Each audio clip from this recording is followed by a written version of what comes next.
Bueno, como siempre les doy la bienvenida a las diferentes plataformas del Mostrador. Seguimos comentando este movido escenario político luego de conocerse los resultados del plebiscito este domingo.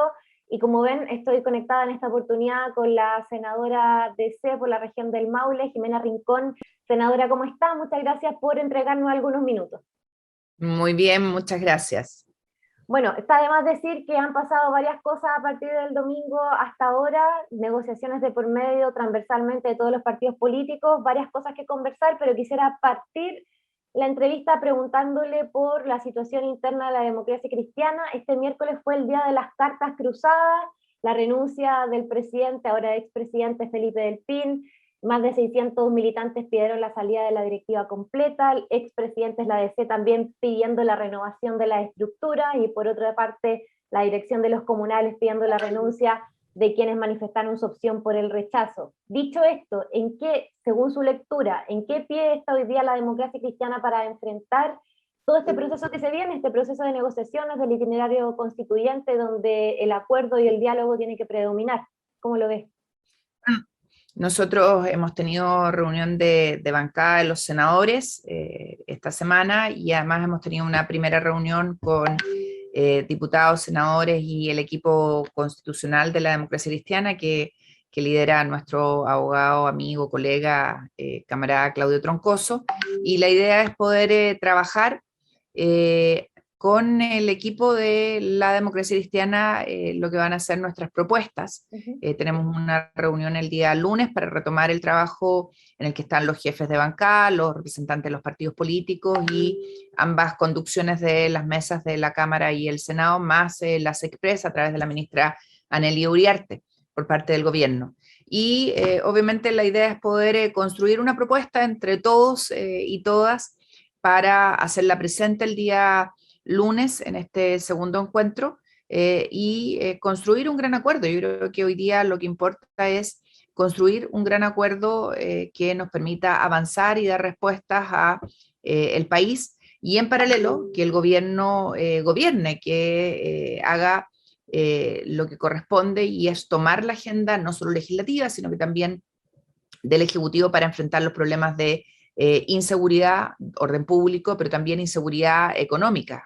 Hemos visto ayer, hemos escuchado atentamente al Banco Central con las proyecciones que hay, y son proyecciones muy, muy preocupantes que si no generan una reacción del gobierno y un planteamiento para dar respuesta a la ciudadanía, el escenario se ve muy negro. O sea, según lo que me dice, correría por carriles separados el cómo al interior del partido se procesan las responsabilidades políticas después del resultado del plebiscito y por otro lado el cómo se generan los acuerdos para presentar las propuestas en este proceso de negociación entre los partidos. Son temas aparte, yo creo que la ciudadanía obviamente siempre esperaría que haya altura de miras y asumir responsabilidades, pero eso nada tiene que ver con el trabajo que tenemos que hacer, al menos desde el rol que nos toca a nosotros jugar como parlamentarios en la construcción de este acuerdo que dé una salida al proceso en el que nos encontramos. La ciudadanía fue clara y categórica el día domingo 4 de septiembre. Y la verdad es que para muchos de nosotros no hubo sorpresa en el resultado del plebiscito. Sabíamos porque habíamos estado en terreno, habíamos estado en diálogos, en conversaciones con las distintas organizaciones a lo largo del país que no había un respaldo al texto propuesto por la convención y quizás la sorpresa fue la gran diferencia que hay, pero no el resultado que fue claro y categórico. Ahora pasando al tema de cómo se construye, cómo se diseña este itinerario constituyente a partir ya de estas nuevas reuniones que se van a dar el lunes acá en el Congreso en Santiago, ¿cómo proyecta? ¿Qué certezas le podemos dar hoy día a la gente que nos ve, que nos escucha respecto a cómo se va a diseñar este cronograma en términos de cómo se van a procesar las propuestas? Va a haber una secretaría técnica que va a ir procesando para ya estar discutiendo y votando temas concretos de cómo se diseña la construcción de esta nueva, o las reglas del juego de esta nueva convención constitucional y los plazos también. ¿Cómo se proyecta esa discusión?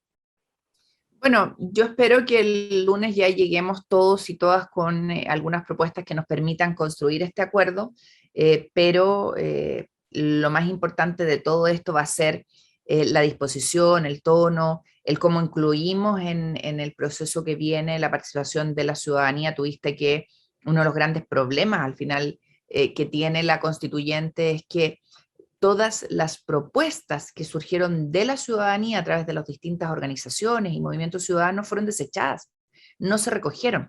Y por lo tanto, creo que eso es un tema que tiene que estar encima de la mesa a la hora de construir el mecanismo de tal manera que finalmente los que tengan el mandato ciudadano de escribir el nuevo texto lo hagan sin olvidar o sin obviar, esa es la palabra, sin obviar a los distintos movimientos de la ciudadanía que están presentes a lo largo de todo el país.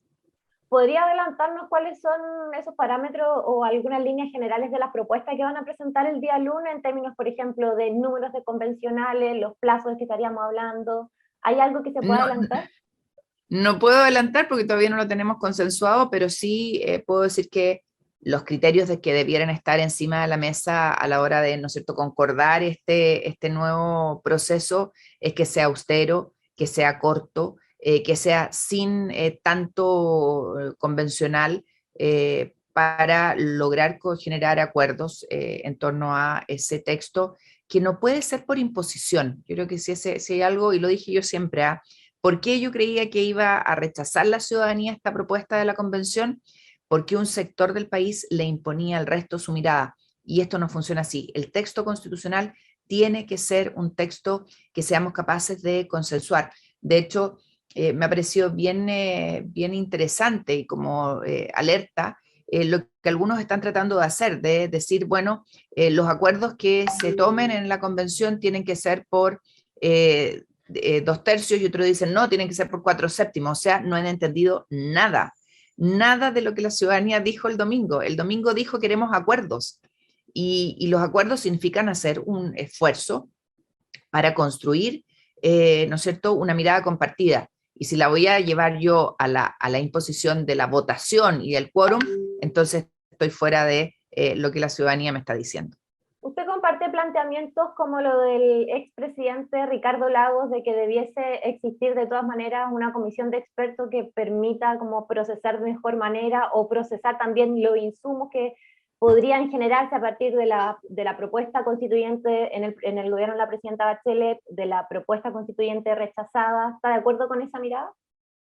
Yo coincido con el presidente Lagos y con muchos otros en el sentido de que sería muy importante procesar todo lo que hay encima de la mesa, y eso significa, ¿no es cierto?, lo de la convención, la propuesta de la presidenta Bachelet, que no olvidemos se hizo a partir de encuentros locales autoconvocados donde participó Sí. la ciudadanía, el texto vigente que tenemos hoy día en el país con todas sus modificaciones, de tal manera que quienes se sienten a el debate constitucional tengan muy claro la foto que hay desde el trabajo que se ha hecho, y eso permita avanzar mucho más rápido y despejar mucho más rápido los no acuerdos y los acuerdos. Y en ese sentido creo que ese insumo no estaría para nada de más, sería muy importante y muy interesante contar con ello. Creo que lo más importante de esto es entender que no partimos de cero y que hay mucho trabajo hacia atrás que tiene que ser aprovechado para que todo el esfuerzo que se hizo, que termina muy mal por distintas razones, no se tire al tarro de la basura, sino que sea una lección aprendida. ¿Usted ve viable que para los 50 años del golpe de septiembre del próximo año estemos votando en un plebiscito de salida una nueva propuesta constitucional como plantean algunos?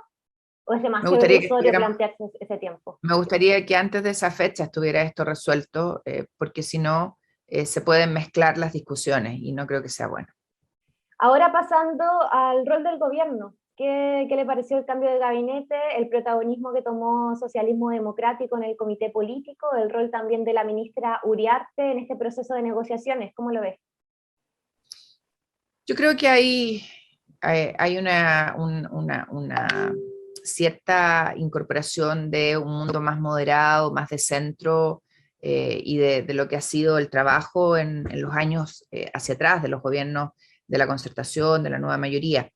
Y yo espero que el gobierno entienda que tiene que sacar lecciones de lo que ocurrió el domingo y por lo tanto es necesario generar acuerdos, construir acuerdos, para poder avanzar. Cosas como, por ejemplo, los temas que se van a debatir. Voy a poner un ejemplo de la reforma tributaria. Uno debiera esperar que el porcentaje que se pretende recaudar, de ese porcentaje que se pretende recaudar, un componente importante vaya a educación de nuestros niños y niñas, y no se destine a ámbitos que no tenemos certezas que le van a poner valor agregado al país. Entonces, bueno, no sé, yo creo que es muy importante que los y las ministras que siguen en esta segunda etapa del gobierno post plebiscito entiendan que algo dijo el pueblo el día 4 y tiene que ser escuchado. Ahora, a propósito de lo mismo, ya que menciona la tramitación de las reformas, ¿cómo proyecta ese proceso? ¿Debiese existir un desacople entre las negociaciones para la tramitación de la reforma tributaria y de pensiones y las negociaciones respecto al proceso constitucional? ¿O inevitablemente todo va a estar mezclado en la discusión parlamentaria? Me gustaría, obviamente, que no estuviera mezclada, y que tuviéramos, ¿no es cierto?, y que entendamos que por un lado hay que sacar la tarea constituyente, pero por otro tenemos que avanzar. Llevamos 6 meses de este gobierno sin avanzar en temas fundamentales, el tema seguridad, el tema que tiene que ver con orden público, el tema económico, lo que nos exponían ayer desde el Banco Central, en donde, ojo, tenemos miradas distintas en el Banco Central, no hubo una postura única y eso Sí, no fue se unánime. sabe, no fue unánime, pero más allá de que no fue unánime, claramente hay un problema económico en el país que nos enfrenta a un ciclo recesivo que le va a golpear a las personas más sencillas del país. El tema del encarecimiento de los créditos, el tema del encarecimiento de la deuda, son temas que debieran hacer reaccionar al gobierno con medidas urgentes, el tema de la ejecución presupuestaria, no solo ministerial, también en los gobiernos regionales. Es un tema que tiene que llamar la atención y mover a la acción al Ejecutivo. Ahora se han visto algunas manifestaciones esta semana en las calles de Santiago. También hay mucha preocupación por el escenario económico, tal como señala, cómo el Congreso y el gobierno a través de un pacto de gobernabilidad van a poder hacerse cargo, o cómo están las condiciones para poder dar respuesta inmediata a aquellas urgencias, ¿no? Entendiendo que el proceso constitucional va a seguir su curso, pero en lo inmediato hay urgencias muy a flor de piel y que también se manifestaron entre quienes optaron por el rechazo en este plebiscito.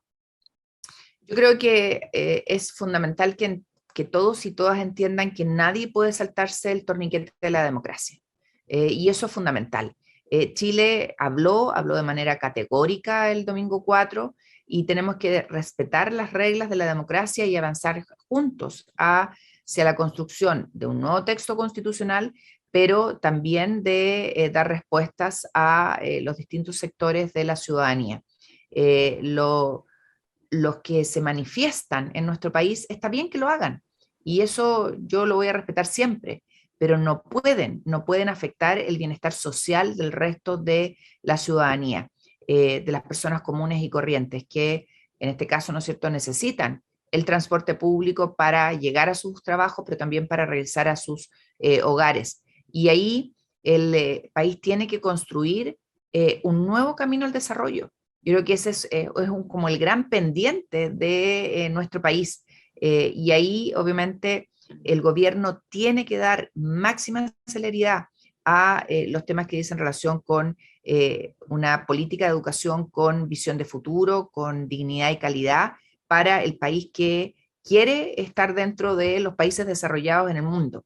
Necesitamos cohesión social. Para poder tener cohesión social hay que dar respuestas a la ciudadanía en materia de educación, en materia de vivienda, en materia de salud.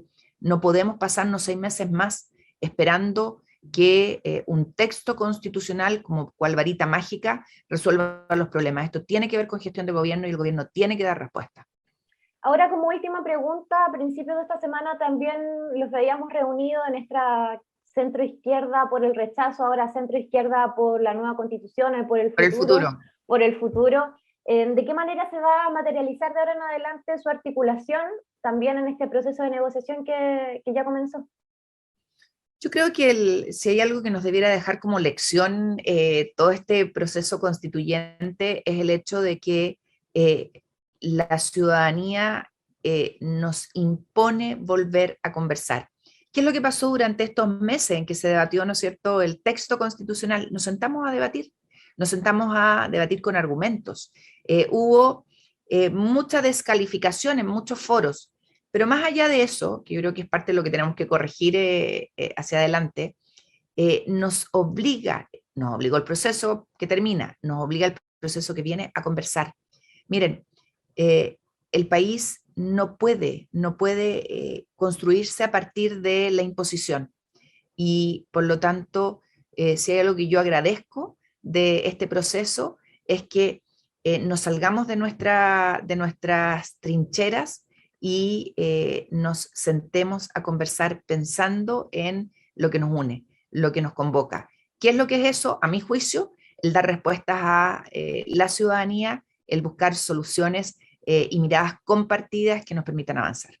Pero teniendo por delante esta voluntad de diálogo que nos mencionas, ¿va a existir alguna articulación más concreta en términos de metodología o reuniones esporádicas? Es parte de lo que tenemos que construir, pero ya teníamos un trabajo de verdad que se agradece con la gente de Amarillos, con la gente de Una que nos una, con distintas organizaciones que giraron en torno, ¿no es cierto?, a la discusión del texto que nos proponían, pero que hoy día tienen que virar a la conversación en torno a la mirada compartida que tenemos con esos máximos necesarios que nos permitan avanzar. Perfecto, senadora Jimena Rincón, le agradezco por el tiempo, espero que podamos conversar en una próxima oportunidad para ver y monitorear cómo sigue el debate constituyente en esta nueva etapa y también las tramitaciones importantes que se vienen en el Congreso. Así que muchísimas gracias. Bueno, dentro de esas tramitaciones importantes, el voto obligatorio que le hemos pedido al presidente de la Comisión de Constitución del Senado, Matías Walker, sí, que lo acelere, y esa es una petición que ha señalado la diputada Joana Pérez, autora de esta moción, y yo como jefa de bancada en el Senado. Ese es un punto bien importante porque se ha hablado poco de que lo que hasta ahora funcionó como voto obligatorio fue una reforma, o sea, se requiere una reforma constitucional para dejarlo estipulado de forma permanente.